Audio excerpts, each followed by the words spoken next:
¿Qué tal? ¿Cómo le va? Qué gusto que nos acompañe de nuevo. Yo soy María Scherer y hoy vamos a hablar del presupuesto.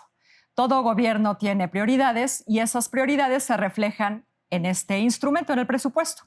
Como dicen por ahí, con la intención no basta. Entre las prioridades del gobierno de Andrés Manuel López Obrador para el año próximo están la pensión para adultos mayores, por supuesto el Tren Maya, las becas para la educación, el aeropuerto Felipe Ángeles y Sembrando Vida, entre otros de sus programas. El secretario de Hacienda, Arturo Herrera, se ha encargado de subrayar en estos días que el año próximo va a ser un año de apretarse el cinturón, de hacer sacrificios. No hay dinero, están sacándolo hasta de abajo de las piedras y vivimos, pues como usted sabe, una situación de emergencia. El presidente dijo en campaña que el dinero sobraría porque se escurre con la corrupción, pero parece que sobreestimó y por mucho esa cantidad. Aquí está hoy con nosotros, me da muchísimo gusto recibir a María de los Ángeles Estrada. Ella es directora ejecutiva de la Iniciativa de Transparencia y Anticorrupción de la Escuela de Gobierno del TEC de Monterrey. Ángeles, qué gusto tenerte aquí. Y también está Irene Tello, ella es directora ejecutiva de Impunidad Cero. Qué gusto tenerte aquí, Irene. Muchas gracias por haber venido. Gracias, María. Y bueno, pues, ¿qué les parece a ambas si empezamos por ahí? Por la cantidad de recursos que se pierden en actos de corrupción. Ángeles, el dato, si no me equivoco, de Oxfam es de alrededor de los 420,000 millones de pesos, ¿no? Eso es el dinero que se hubiera destinado a cosas importantísimas, urgentes en este momento, como aliviar la pobreza, en un momento donde por millones están creciendo los pobres. Creo que hay varias mediciones en las que podríamos hacer referencia. Varias establecen, por ejemplo, porcentajes altísimos del Producto Interno Bruto de México que van desde el 2% hasta el 9 o 10%. Es complicado saber esa cantidad porque es difícil medir la experiencia de la corrupción. Entonces, lo que podemos medir ahora mismo es cómo se percibe la corrupción en la ciudadanía. Cómo se percibe es como si yo te digo, ¿tú percibes que en México hay mucha corrupción? Probablemente tú me digas que sí. Pero si yo te pregunto, ¿y en el último año cuántas mordidas pagaste? Pues a lo mejor me vas a decir ninguna, ¿no? Entonces, ¿Y eso no lo hace un dato un poco más subjetivo? Sí, de hecho, la medición de la experiencia de corrupción son muy pocos los estudios que hacen ese análisis, porque es muy complejo realmente saber cuánto se paga en corrupción y sobre todo cuánto se pierde en corrupción. Entonces, lo que tenemos son estimados que van, te digo, desde el 1% del PIB hasta el 9%, y eso es el 1% es muchísimo, ¿no? Entonces, tenemos una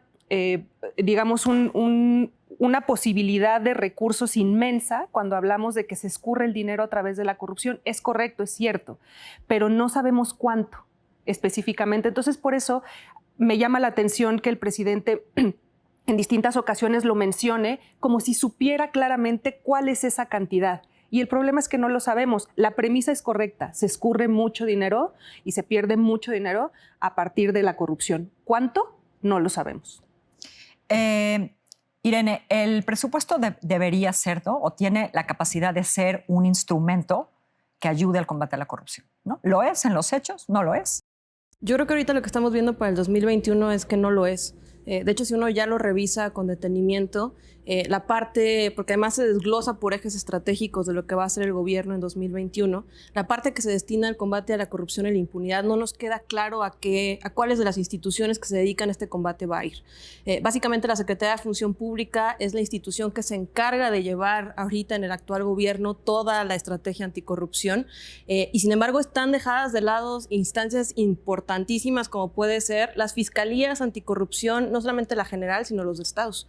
Ya cuando analizamos cómo va a impactar la reducción del presupuesto para tantas áreas, porque sabemos que va a ser un año de austeridad, a la parte de procuración de justicia, pues parece que no se está realmente teniendo en cuenta que también tenemos que perseguir la corrupción, tenemos que investigarla, tenemos que sancionarla. Y sí, la parte de responsabilidades administrativas es muy importante para este combate, pero creo que se están dejando de lado, ahora sí que pilares fundamentales, incluso para la propia estrategia de este gobierno. O sea, este gobierno está yendo contra estos grandes casos, como puede ser el caso de Lozoya y todas las redes que involucran a Lozoya desde el lado penal.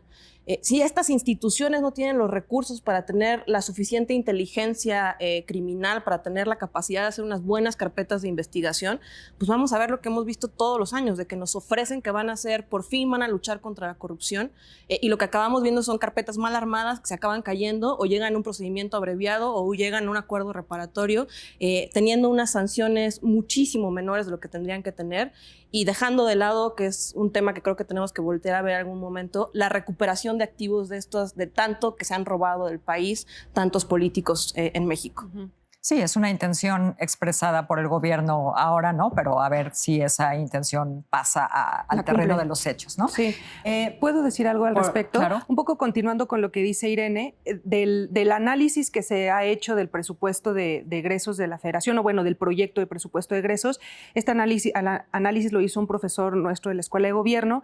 Se puede ver que se va a destinar 4.5% más hacia las instituciones relacionadas con anticorrupción. El problema es que una buena parte de ese presupuesto se va directamente al Consejo de la Judicatura Federal, que es uno de los órganos que compone el Sistema Nacional Anticorrupción. Y se le quita presupuesto, o ese es el proyecto, quitarle presupuesto a la Secretaría de la Función Pública, a la Auditoría Superior de la Federación y al INAI, que son pues básicamente las instituciones encargadas de prevenir, detectar y de investigar los actos de corrupción. ¿Este año, en el presupuesto de este año? Este es en el proyecto que se va a presentar, exacto, para el presupuesto de egresos de este año. O sea, están haciendo un dominó, ¿no? Se lo están quitando de un lado para ponérselo. El resultado va a ser más o menos el mismo. Y lo que sucede es que si le das solamente el recurso a uno de los órganos que además no está encargado esencialmente ni de prevenir, ni detectar, ni de investigar, pues va a ser poco probable que el resultado que tengas al final de año sea que se disminuya la percepción o la experiencia de corrupción. Ángeles, ¿es el gasto social en los hechos el más afectado por la corrupción? Qué difícil pregunta. Sí, o sea, me parece que el gasto social se ve afectado por varios factores. Yo no me atrevería a decir que el que más lo afecta es la corrupción. Me parece que la corrupción es uno de los que lo afecta principalmente, pero también tenemos otros como que a lo mejor hasta lo podríamos considerar corrupción, el mal uso de los recursos que no están destinados para ciertas cosas y las utilizan para otras, aunque sea para gasto social, ¿no? Pero no estaba planeado para eso que originalmente se establecía. Entonces, la corrupción es uno de los elementos no solamente que afecta el gasto social, sino que afecta directamente la vida de la ciudadanía. Nos toca a todos nos cuesta, además. Nos roban dinero. Y te cuesta, porque en la última encuesta de la ENSIG del INEGI, tenían, si no mal recuerdo, Irene, corrígeme si estoy mal, pero señalaban que nos costaba cerca de 2,000 pesos a cada ciudadano al año. Entonces, esos 2,000 pesos a alguien que tiene una capacidad económica para solventarlos, pues la corrupción le cuesta sí, pero a la gente de menos recursos la corrupción le cuesta una gran cantidad de sus ingresos al año. Entonces, es el efecto negativo que tiene no solamente en los programas sociales, sino en la vida personal de todos y cada uno de nosotros. Uh-huh. Irene. Pues yo creo que ese es el tema, ¿no? De ver qué está afectando, cómo está afectando. A mí una de las cosas que más me preocupa de la actual administración tiene que ver justo con el combate a la corrupción en el sector de seguridad social y en el sector salud. Y se los dijimos desde la vez pasada, hicimos una investigación en impunidad cero muy grande analizando cómo se utilizaban las empresas fantasma para desviar recursos del sector salud. Y nos parece un poquito contradictorio que este gobierno vaya contra las factureras que se usan para evadir impuestos y no vaya contra estas mismas empresas que son utilizadas para robar dinero de los mexicanos.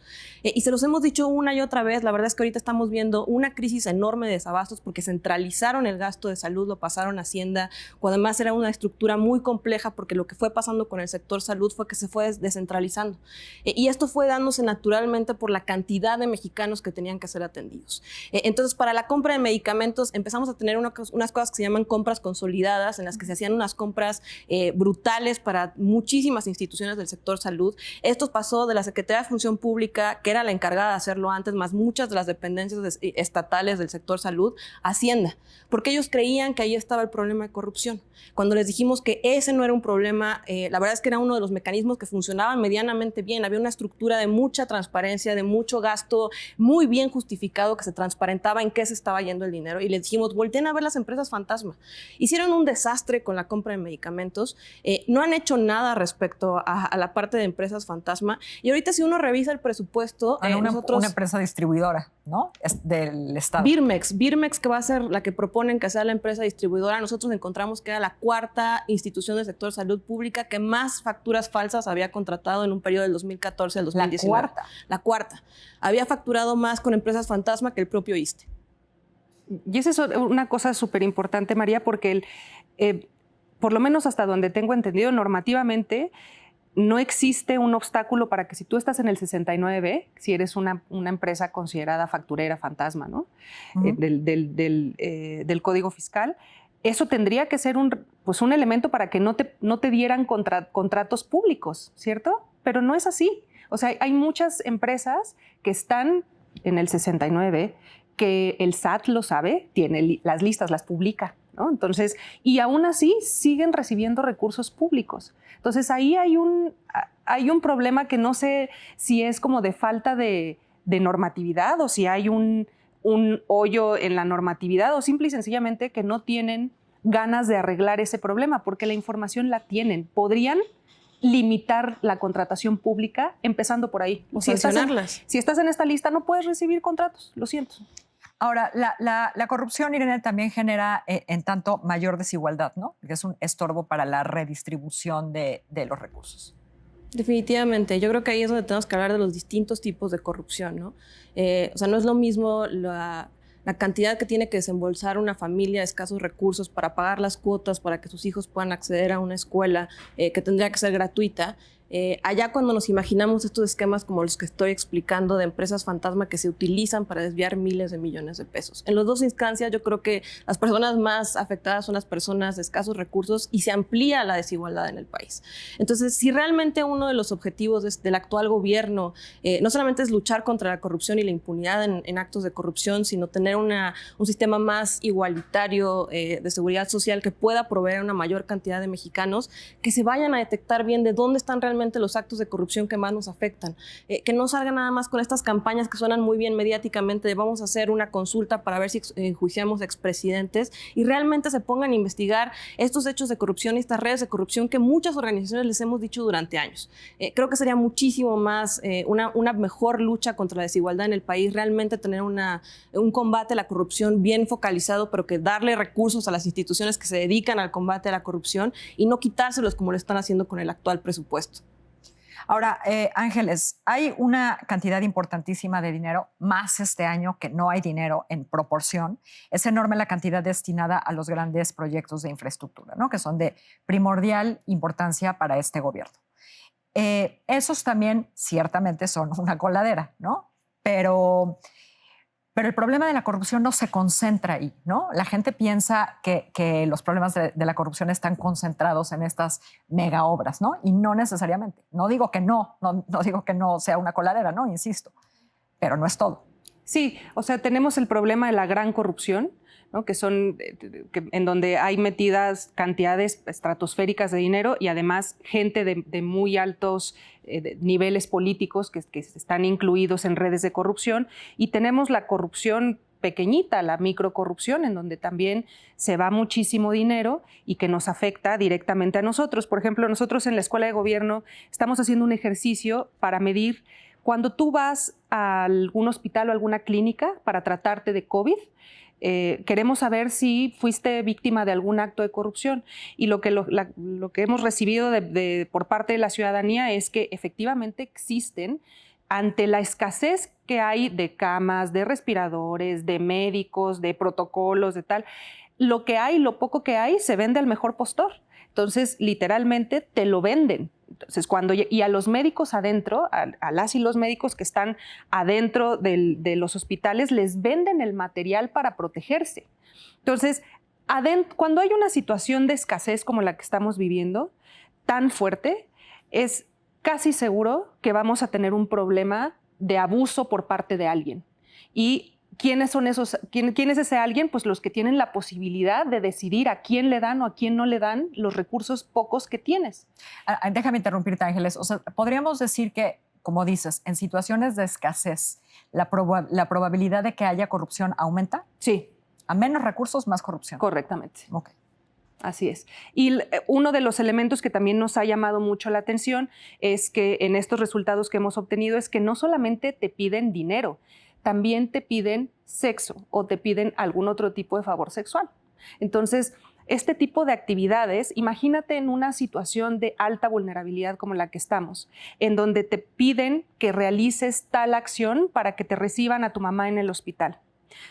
¿Tú te imaginas cuántas personas deciden sí hacerlo ante la imposibilidad o ante la negativa que ya tienen de entrada de que no hay un hospital donde llevar a su familiar, de que ahí los están recibiendo a cambio de eso? Muy probablemente mucha gente acepte. Muchísimas. No solamente es una cuestión de dinero, eso creo que también es importante decirlo. Irene, ¿querías agregar algo? Es que yo creo que vamos a tener que voltear a ver el tema de presupuesto en sector salud. La verdad es que sí se conjuntaron muchísimos factores que están haciendo que estemos en una situación verdaderamente trágica. Desde el inicio, ellos iniciaron con un mal diagnóstico de cuál era el problema en el sector salud, asumiendo que el problema era la compra de medicamentos y que ahí estaba concentrada toda la corrupción en el sector. Centralizan la compra de medicamentos, hicieron mal las compras consolidadas, los hicieron a destiempo, lo cual empezó a generar una serie de desabastos que son los que estamos viendo en todo el país. Esto de que digan que nos estamos colgando de los pacientes de niños con cáncer, no es cierto. Cada vez nos llegan más familiares que dicen es que no hay en Aguascalientes, es que no hay en Oaxaca, es que no hay en Chihuahua, no hay en Zacatecas, porque se hicieron mal las compras consolidadas. Luego viene con el COVID, se genera una tensión muchísimo mayor con el sector salud, que todos los recursos se van a destinar a intentar detener la emergencia que estábamos enfrentando.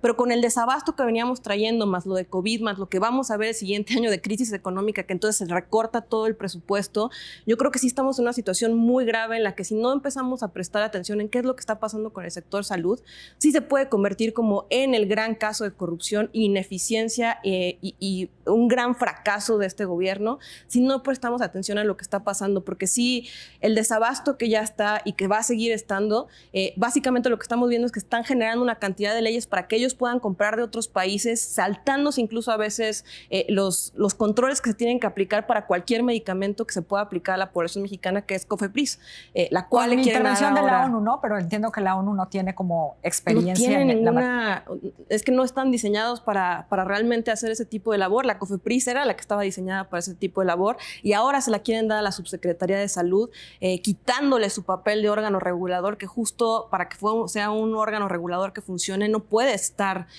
ahora sí que adscrito a ninguna secretaría, que es a la que tiene que estar vigilando. Entonces sí tenemos que voltear a ver lo que está pasando por el sector salud, porque si no, cada vez vamos a ver más familias desesperadas porque no pueden encontrar ni siquiera los medicamentos ya en farmacia privada. Entonces sí tenemos un gran problema ahí que tenemos que intentar explicar qué es lo que pasó para arreglarlo de alguna manera y que no se siga creciendo como una bola de nieve.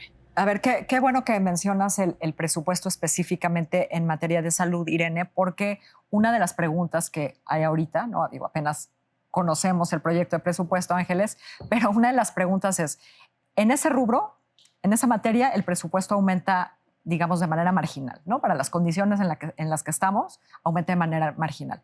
Pero hay preguntas como la vacuna, ¿no? No está claro de dónde va a salir los miles de millones de pesos que hay que destinarle a la compra de la vacuna, en el mejor de los casos, que es que exista, y lo más pronto posible.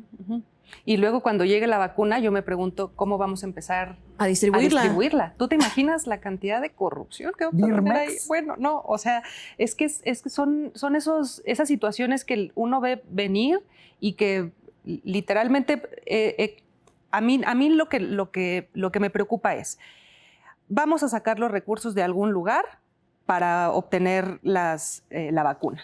¿Cómo la vamos a distribuir? ¿A quién se la vamos a poner primero?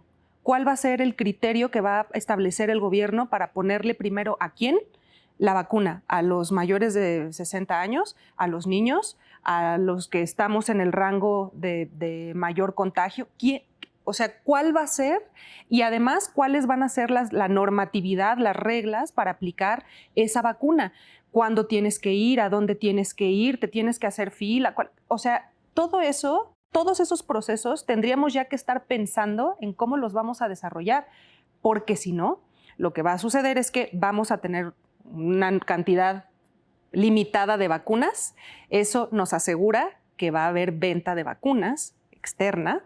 Eso nos quiere decir que ahí hay una posibilidad de corrupción amplia, pero además, ¿cómo vamos a hacer el proceso de distribución? Tendríamos ya que estar haciendo ahora mismo las listas de cómo es que tenemos que empezar a distribuir esos medicamentos, en qué estados, a qué personas, etcétera, etcétera. Irene. La distribución va a ser un problema enorme. Porque además estamos en manos del subsecretario, ¿no? Porque va a ser universal, pero él va a decidir cuáles son los grupos prioritarios y etcétera, ¿no? Y deshicieron las redes de distribución de medicamentos en el país. Por eso estamos viendo tanto desabasto, no solamente en el sector público, sino en el sector privado. Y hacer una red de distribución nacional es muy difícil, no solamente porque tenemos un territorio extremadamente amplio, extremadamente diverso en el tipo de geografía que hay para llegar a los lugares, sino porque tenemos lugares a los que hay muchas compañías de distribución que no entran por la cantidad de inseguridad que hay. Y otra, para distribuir un medicamento son cosas que se tienen que dar de una manera muy específica, porque hay medicamentos que tienen que llegar refrigerados a los hospitales. Es una red de distribución muy compleja que se fue dando durante años. Ellos decidieron que lo podían hacer mejor, que iban a reducir el gasto en salud, porque entonces como ya iba a haber una distribuidora nacional de medicamentos, entonces iban a gastar menos. Y lo único que estamos viendo ahorita es que ni siquiera las farmacéuticas que ya operaban en México están pudiendo, ahora sí que tener una parte en las licitaciones, megalicitaciones que se están dando, porque saben que no pueden operar bajo ese tipo de estructuras. Entonces, por eso estamos viendo una gran crisis. Ahora, cuando llegue la vacuna, ¿quién la va a distribuir? Si las grandes distribuidoras ahorita no están operando porque el gobierno decidió que ellos iban a distribuir los medicamentos. Entonces, por más que digan que están designando más presupuesto al sector salud, si la infraestructura para operar estos presupuestos no está funcionando, de nada sirve. A ver, Ángeles, no hay dinero. O sea, partamos de que realmente no hay dinero. ¿Cómo hubieras hecho tú, en materia anticorrupción, el presupuesto? ¿Cómo haces más con la misma cantidad de dinero? Yo le hubiera destinado mucho más recurso a las autoridades que hacen investigación, sanción y recuperación de activos. Si nosotros empezamos a recuperar lo que por alguna razón se malversa de recursos públicos o se malutiliza o se roba o lo que sea, ahí sí vamos a tener la posibilidad de adquirir más recursos, no precisamente para cachitos, pero sí para poderlos distribuir, por ejemplo, en la parte de salud. Eso nos ayudaría muchísimo. La cantidad de recursos que estaríamos en potencia de recuperar sería mucho más amplia. Yo le hubiera destinado mucho más recurso a investigar, sancionar y recuperar. Todo lo demás, la parte de prevención es muy importante, es cierto, pero ahorita mismo la situación que nos apremia es obtener recursos. Tenemos que obtener recursos de algún lugar. Bueno, y si lo que tú dices como administración pública es que los puedes obtener a partir de lo que te ahorras en corrupción, pues no te lo ahorres, más bien recupera lo que se han robado, regrésalo a la hacienda pública. Lo puedes hacer porque tienes a las personas, sabes cuáles son los movimientos, puedes darle seguimiento al dinero, puedes hacer inteligencia, puedes congelar cuentas, puedes hacer un montón de cosas, lo puedes hacer. Dale el dinero a esas instituciones para que ellas sean las encargadas de traerte lo que te hace falta en relación con lo que te han quitado de administraciones anteriores y de lo que llevamos de esta. Ahora, en teoría, lo que dice Ángeles, en teoría, en el discurso, eso estamos haciendo, ¿no? En teoría, exacto. No, y yo tengo una que no, todo, una que no cuesta nada, o sea, que es como para decirles, yo les doy la solución para combatir la impunidad en actos de corrupción y no cuesta. Sienten a Santiago Nieto y al fiscal Hertz Manero y que se pongan a trabajar conjuntamente. O sea, es que ahí está atorado. La UIF saca una cantidad de denuncias que le presenta a la Fiscalía General de la República y la Fiscalía General de la República, en lugar de investigar o sea, esto que le da la unidad que puede seguir el dinero para ver realmente a dónde fue a parar, En lugar de investigarlo, nada más le echa la bolita a Santiago Nieto diciendo que no le da la información necesaria cuando no es correspondiente, o sea, no le toca a la UIF hacer eso. O sea, si ellos hicieran eso... Y el fiscal apilando denuncias. Y el fiscal diciendo es que no me da la información, es que él le tiene que pedir al juez que le dé la información. Eso se llama debido proceso aquí en Canadá y en China. Pero el problema con nuestras autoridades que se dedican a la investigación y la sanción de este tipo de delitos es que todo el tiempo están buscando excusas para justificar su mal desempeño. Entonces, eso no nos cuesta nada. O sea, que haya realmente una colaboración entre la UIF y la Fiscalía, y se los juro que ahí sí empezaríamos a ver un combate a la corrupción en este país.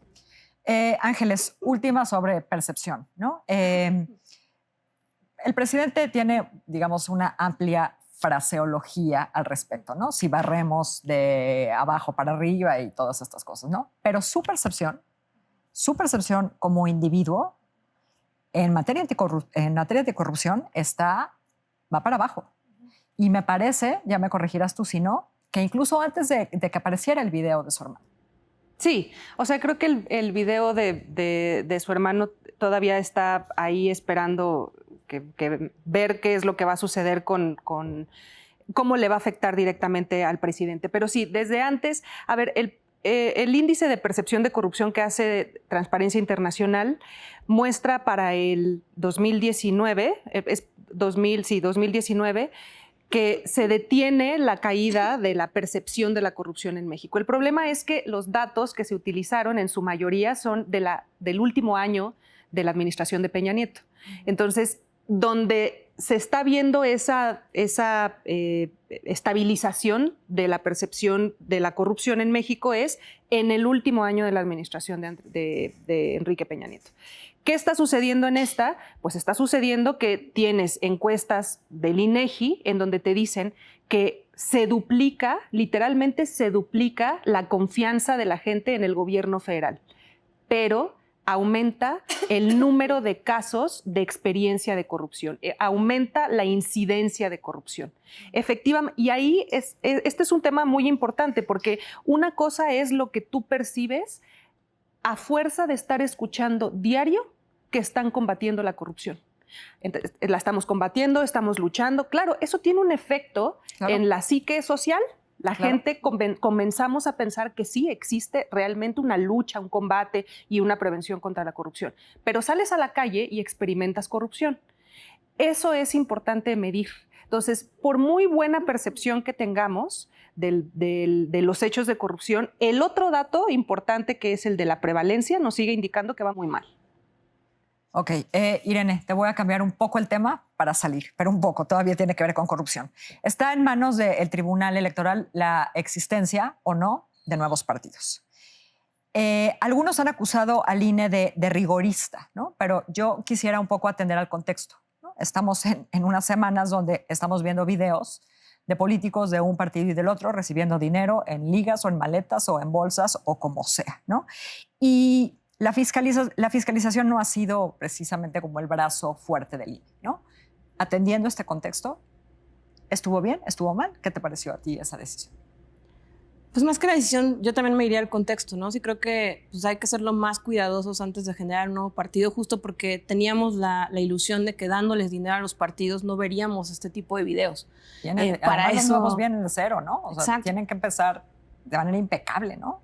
No, y además luego vemos, o sea, qué pasó con la campaña de pues, algunos candidatos que intentaron ir independientemente y que tuvieron que fiscalizar todo. O sea, ahí sí les ponían una cantidad de trabas de cualquier dinero que fuera aportado para las campañas. Yo tuve amigos que colaboraron en fiscalizar este tipo de ejercicios y era un trabajo muy grande. Entonces sí creo que si se le está exigiendo esto a los independientes, pues obviamente para que un partido pueda recibir dinero del erario público ya de entrada nada más por ser un partido registrado, pues sí creo que tenemos que tener un nivel muy alto de exigencia. Entonces yo sí, la verdad es que a mí lo que me molesta es ver a los mismos actores que defendieron la línea durante años cuando sí iban de acuerdo, ahora sí que cuando las se decisiones alineaban con sus intereses, ¿no? Ahí sí, ¿no? Tenemos un árbitro imparcial y qué bueno que tenemos el INE y nada más cuando hay algo que va en contra de lo que ellos querían, entonces salen a a dañar públicamente una institución que nos ha costado defender a los mexicanos muchos años. O sea, parece que todo el tiempo tenemos que estar defendiendo de, por favor, no toquen al INE, dense cuenta de la importancia de este órgano electoral que tenemos. Entonces, yo sí creo que está bien que sean tan rigurosos. Digo, no es cualquier cosa. O sea, van a recibir dinero, mucho dinero público si reciben esta... O tal vez cambiemos la discusión, cambiemos a que, pero creo que ahí sería un problema, ¿no? De, ok, damos el registro, pero que eso no vaya de la mano a dar una cantidad destinada para que puedan financiarse. Y entonces veremos muchísimos más de los videos que hemos visto, ¿no? Cuando ellos tengan que ir a sacar dinero para sus propias campañas. Yo la verdad creo que estuvo bien que les pusieran la vara tan alto. Ángeles, muchísimas gracias. Qué bueno tenerte aquí. Muchas gracias, Irene. María. Y gracias a ti, María. Y gracias sobre todo a usted. Que tenga muy buen fin de semana. Aquí lo espero la próxima semana.